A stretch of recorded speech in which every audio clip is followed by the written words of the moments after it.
फूटा घड़ा। बहुत समय पहले की बात है। किसी गांव में एक किसान रहता था। वह रोज भोर में उठकर दूर झरने से स्वच्छ पानी लेने जाया करता था। इस काम के लिए वह अपने साथ दो बड़े घड़े ले जाता था, जिन्हें वो डंडे में बांधकर अपने कंधे पर दोनों को लटका लेता था। उसमें से एक घड़ा कहीं से फूटा हुआ था और दूसरा एकदम सही था। इस वजह से रोज पर घर पहुंचते पहुंचते किसान के पास डेढ़ घड़ा पानी ही बच पाता था। ऐसा 2 सालों से चल रहा था। सही घड़े को इस बात का घमंड था कि वो पूरा पानी घर पहुंचाता है और उसके अंदर कोई कमी नहीं है। वही दूसरी तरफ फूटा घड़ा इस बात से शर्मिंदा रहता था कि वो आधा पानी ही घर पहुंचाता है और किसान की मेहनत बेकार चली जाती है।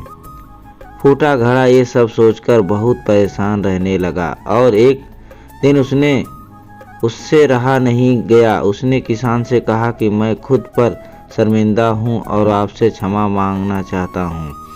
किसान ने पूछा, तुम किस बात से शर्मिंदा हो?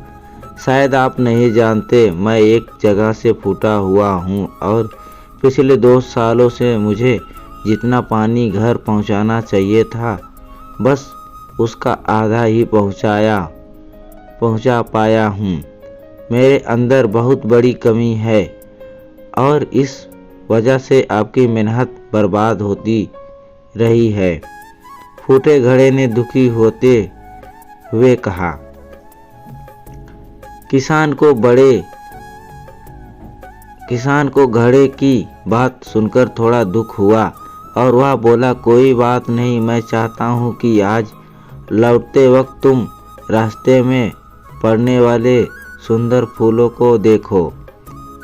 घड़े ने वैसा ही किया। वह रास्ते भर सुंदर फूलों को देखता आया। ऐसा करने से उसकी उदासी दूर हुई, पर घर पहुँचते फिर उसने अंदर से आधा पानी गिर चुका था। मायूस हो गया और किसान से क्षमा मांगने लगा।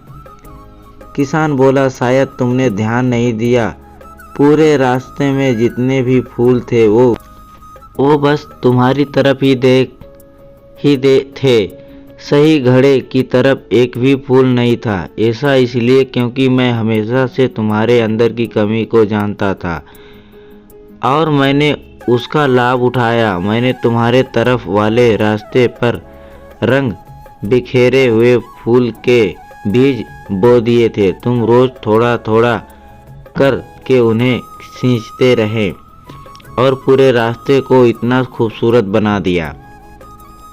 आज तुम्हारी वजह से ही मैं इन फूलों को भगवान को अर्पित करता हूँ और अपना घर सुंदर बना पाता हूँ। तुम ही सोचो, अगर तुम जैसे हैं वैसे ही नहीं होते तो भला क्या मैं ये सब कुछ कर पाता? दोस्तों, हम सभी के अंदर कोई ना कोई कमी होती है, पर यही कमियां हमें अनोखा बनाती हैं। उस किसान की तरह हमें भी हर किसी को वो जैसा है वैसा ही स्वीकारना चाहिए और उसकी अच्छाई की तरफ ध्यान देना चाहिए। और जब हम ऐसा करेंगे तब फूटा घड़ा भी अच्छे घड़े से मूल्यवान हो जाएगा। इस कहानी से कुछ सीख मिली है तो वीडियो को लाइक, शेयर एंड चैनल को सब्सक्राइब जरूर करें। Thank you.